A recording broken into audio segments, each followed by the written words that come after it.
આજની ધર્મકથા. પ્રણામ.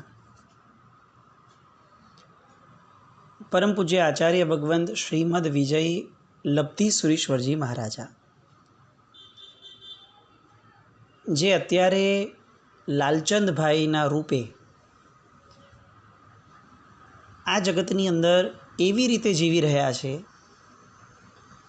કે જાણે કોઈ પરમ વૈરાગ્યવંત આત્મા પોતાના કર્મો ખપાવવા માટે દ્રષ્ટાભાવ અને કર્તવ્ય બુદ્ધિથી જીવતા હોય. લાલચંદભાઈની ઉંમર 10 વર્ષની અને 10 વર્ષની ઉંમરના એ બાળકને પૂજ્ય કમલ સુરેશ્વરજી મહારાજાએ બહુ જ પ્રેમથી, સ્નેહથી અને વાલથી પૂછ્યું, બેટા તુજે દીક્ષા લેની હૈ?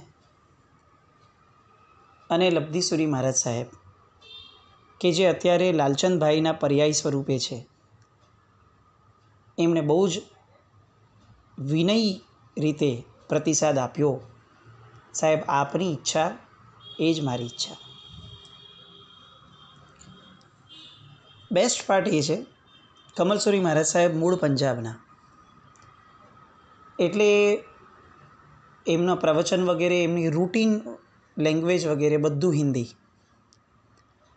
આ બાજુ આ લાલચંદભાઈ પ્યોરલી ગુજરાતનું એક બહુ ટ્રેડિશનલ ગામડું કહી શકાય એવા ગામડામાં ઉછર્યા. શિક્ષણ પણ ત્યાંનું, રહેવાનું પણ ત્યાં જ, બધું જ ત્યાં અત્યાર સુધી રહ્યું છે, એટલે પ્યોર ગુજરાતી. આંખે ઉડીને વળગે એવો સૌથી પહેલો ડિફરન્સ જે વર્તાયો એ આ હતો કે કમલસુરી મહારાજ સાહેબ જ્યારે એમની સાથે વાત કરે છે ત્યારે પણ પ્રશ્ન હિન્દીમાં આવે છે, જવાબ ગુજરાતીમાં આવે છે. આના પરથી આપણે એક વસ્તુ સમજીએ છીએ કે ભાષા એ ક્યારેય પણ કોઈ દિવાલ ઊભી નથી કરી શકતી. ભાષાઓ એ બહુ તો વ્યક્ત કરવા માટેનું એક સાધન બની શકે, પરંતુ અભિવ્યક્ત થવા માટે કોઈ ભાષાની ગુલામી જરૂરી નથી. પૂજ્યશ્રીની લાલચંદભાઈ પ્રત્યેની કૃપા અને લાલચંદભાઈનો પૂજ્યશ્રી માટેનો બહુમાન ભાવ અવિહળ એ અભિવ્યક્તિની સ્વરૂપે હતો, અભિવ્યક્તિની પ્રસ્તુતિ રૂપે હતો, અને એટલે વ્યક્ત થતી ભાષાઓ એ બાધક ન બની શકી. 10 વર્ષના બાળકને પૂજ્ય કમલ સુરેશ્વરજી મહારાજાનું એ સમયનું એમનું મુખારવિંદ એ એટલું બધું મગજમાં ઊંડી છાપ મૂકીને ગયું કે હવે આ બાળકની અંદર પૂર્ણતઃ કમલસુરી મહારાજ અને ચારિત્ર જીવન એ રમવા લાગ્યું. સાહેબનો તો ત્યાંથી વિહાર થયો. વિહાર થઈ અને સાહેબ પછી મહેસાણા તરફ આગળ વધ્યા. પણ મહેસાણા સુધી ગયા પછી પણ કમલસુરી મહારાજ સાહેબના મનની અંદર આ જે બાળકની પ્રતિભા હતી એ પ્રતિભા એમનાથી વિસરાતી નથી. હજી પણ એમના મગજમાં એ ચાલે છે કે આ બાળક બહુ યોગ્ય, બહુ સુયોગ્ય છે. અને એટલે મહેસાણા પહોંચ્યા પછીથી એ ત્યાં રોકાયા અને કેટલાક દિવસ સુધી એમની આચાર સંપન્નતા, વિચાર સંપન્નતા, એમનું વર્તન, એમની શાંત પ્રકૃતિ, આ બધું જોઈ અને ત્યાંના સંસ્થાપક શ્રી વેણીચંદભાઈ, એ વેણીચંદભાઈ પૂજ્યશ્રી પાસે આવ્યા અને એમની હારે ઘણો સત્સંગ કરતાં છેલ્લે પૂછ્યું કે સાહેબ આપના મગજમાં કંઈ ચાલી રહ્યું છે? કારણ કે આપના જેવી ઠરેલ પ્રકૃતિ એ ક્યારેક મને એવું લાગે છે કે અહીંયા હોવા છતાં પણ, મારી હારે હોવા છતાં પણ મારી હારે નથી હોતી. તો સાહેબ મિછામી દુક્કડમ, પણ આપના મનમાં જો કંઈ પણ કોઈ વિમાસણ હોય તો સાહેબ મને લાભ આપજો. કમલસુરી મહારાજ સાહેબે વેણીચંદભાઈને યોગ્ય જાણી અને એમણે એમ કીધું કે જુઓ, આપણે અત્યારે મહેસાણામાં છીએ, પણ આની પહેલાં હું જ્યારે બાલ શાસનમાં હતો ત્યારે બાલ શાસનમાં એક બાળક છે, લાલચંદભાઈ નામ છે. બહુ ગુણિયલ અને બહુ ઉચ્ચ પ્રકૃતિના લાગે છે. મારી એવી ઈચ્છા છે કે એને ચારિત્રની જે ભાવના છે એના મનમાં એ એને વ્યક્ત કદાચ મને એટલી નથી કરી, પરંતુ એને જોઈને હું કરી શક્યો છું કે એના મનમાં તીવ્રપણે ચારિત્રની ભાવના છે, જે પૂર્વભવનો એક જબરદસ્ત ગાઢ સંસ્કાર લઈને આવ્યું હોય એવું જ મને વર્તાય છે. એ ભાવનાને ફળીભૂત કરવા માટે એમના પરિવારજનોને આપણે કોઈએ સમજાવવા જોઈએ. વેણીચંદભાઈએ તો તરત બીડું ઝડપ્યું. આટલા દિવસથી સાહેબ અહીંયા છે, એક કામ ક્યારે સોંપતા નથી. આજે સામે ચડીને સાહેબ આટલી સરસ વસ્તુ બોલ્યા છે. અને વેણીચંદભાઈએ તરત જ બાલ શાસન ગામની નજીકમાં પોતાના એક પરિચિત ભાઈ હતા, એમને આ કામ સોંપ્યું કે તમે ગમે તેમ કરીને જાઓ અને એ બાળકને ત્યાંથી અહીંયા સાહેબ પાસે મહેસાણા લઈ આવવા માટે પરિવારની અંદર પ્રયત્ન કરો. એક ભાઈ ગયા લાલચંદભાઈના ઘરે, પગ મૂક્યો.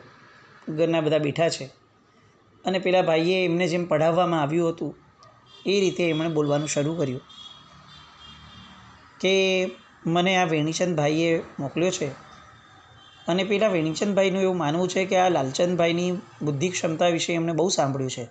4 ચોપડી બહુ સરસ રીતે અહીંયા ભણ્યા, શિક્ષકો પણ એમના માટે ખૂબ સારી વાતો વગેરે કરે છે.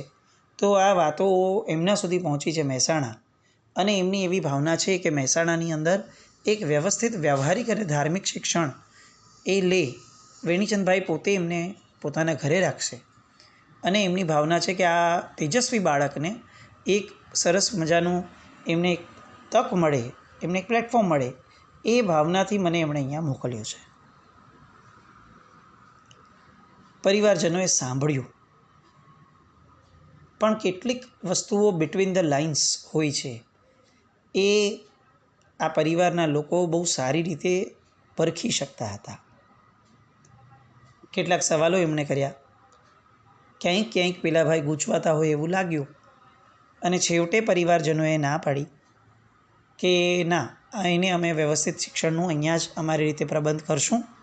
આપે આટલી સરસ વાત મૂકી એનો અમે ધન્યવાદ માનીએ છીએ, પણ મહેસાણા મોકલવાનું શક્ય નહીં બને.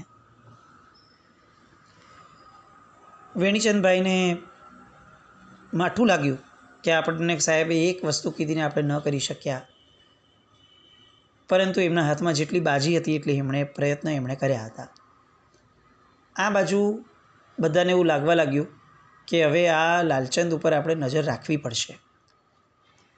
અત્યારે તો કેમે કરીને આપણે એને ભણવાના બહાને કદાચ મહારાજ સાહેબ એમને બોલાવતા હોય ને આપણે એને અટકાવી તો દીધો, પણ ભવિષ્યની અંદર એ ક્યાંય પણ કોઈ પણ રીતે વહી ન જાય એ જોવાની જવાબદારી આપણી રહેશે.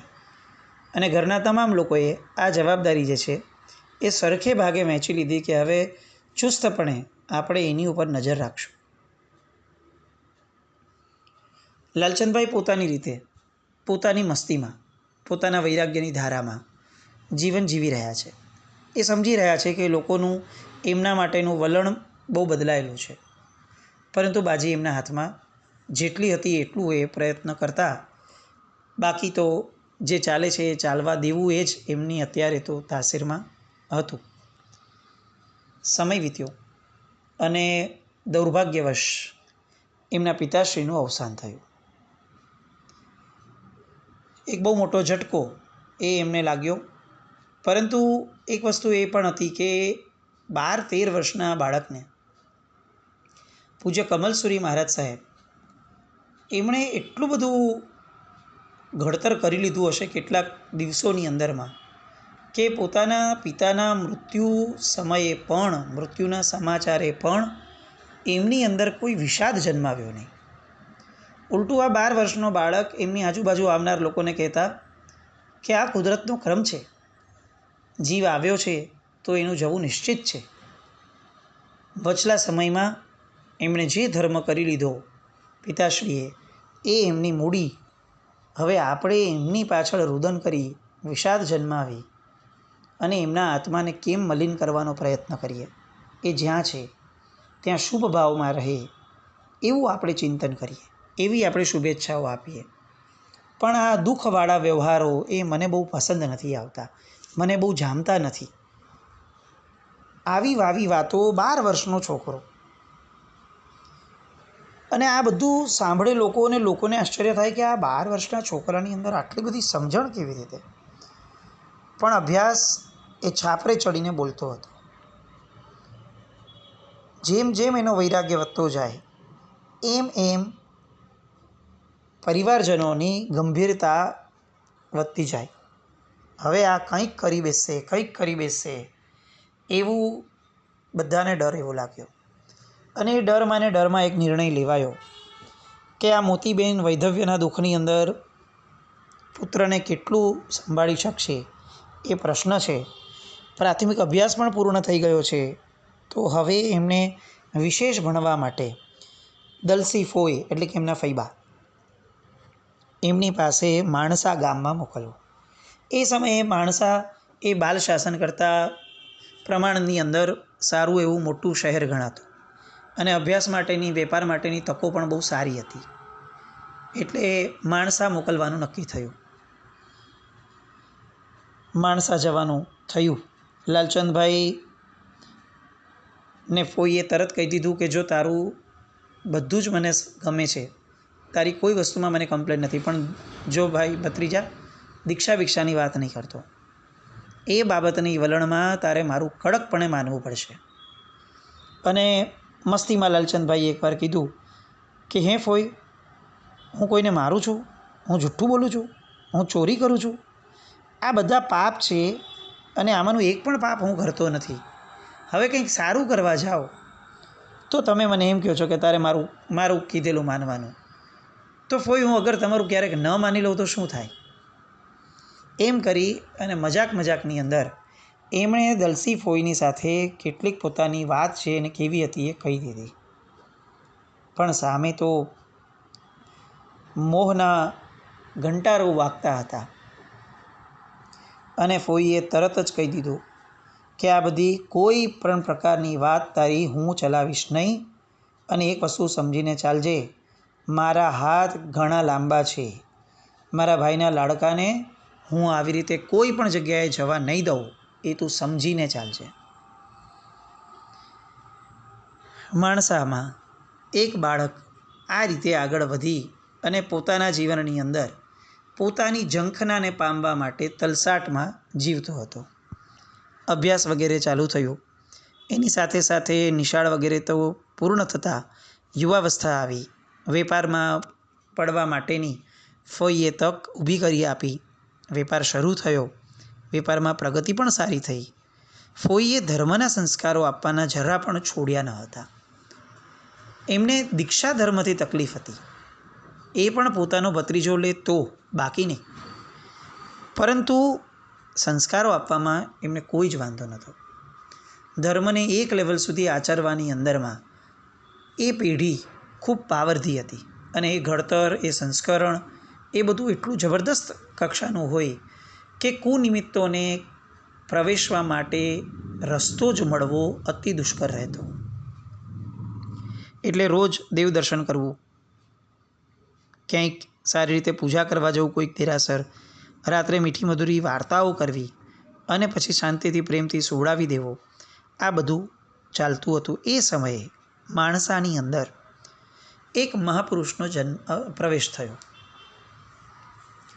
આ મહાપુરુષનું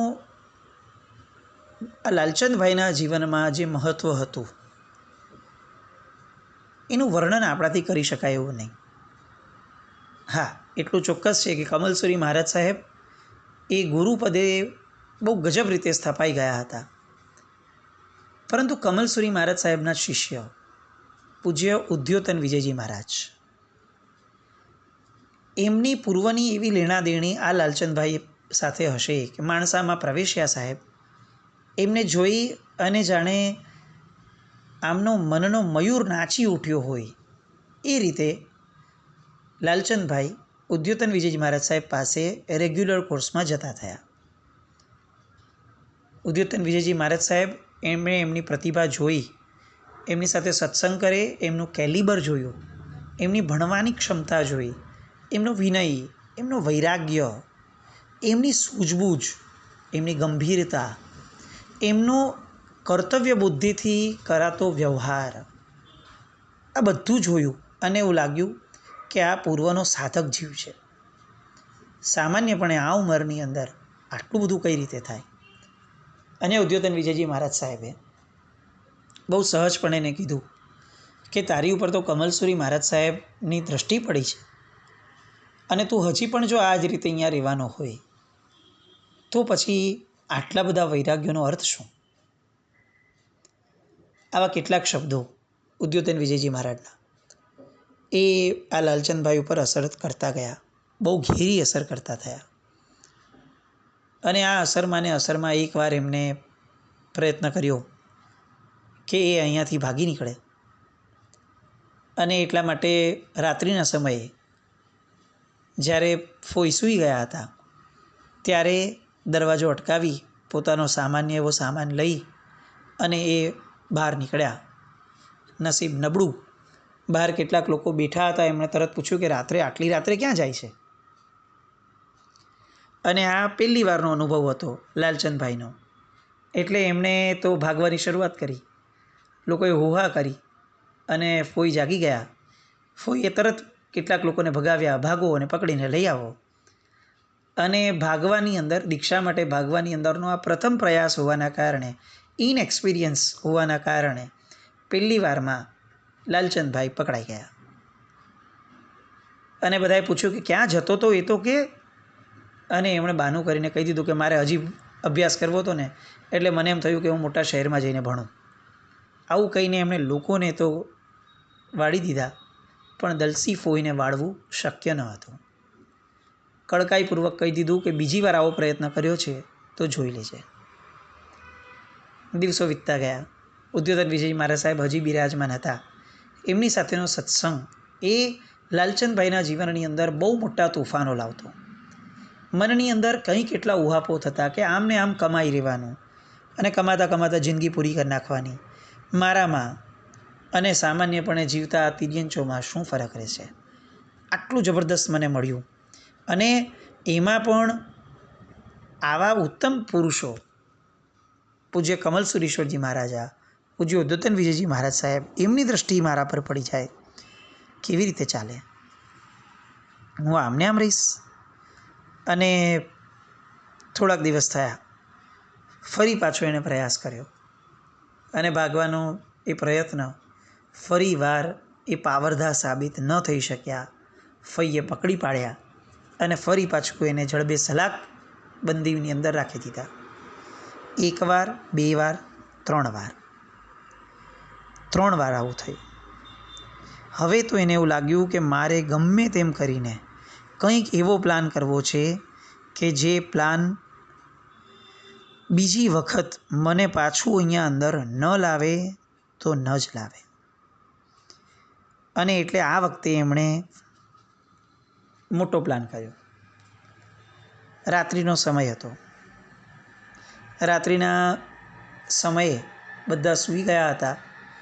પણ એ દિવસે સાંજે બહાર નીકળી અને એમણે એક ઊંટવાળાને બરોબર સમજાવી દીધો હતો કે તારે મને આગળના આ રેલવે સ્ટેશન સુધી છોડવાનો રહેશે, તને આટલા પૈસા હું આપી દઈશ.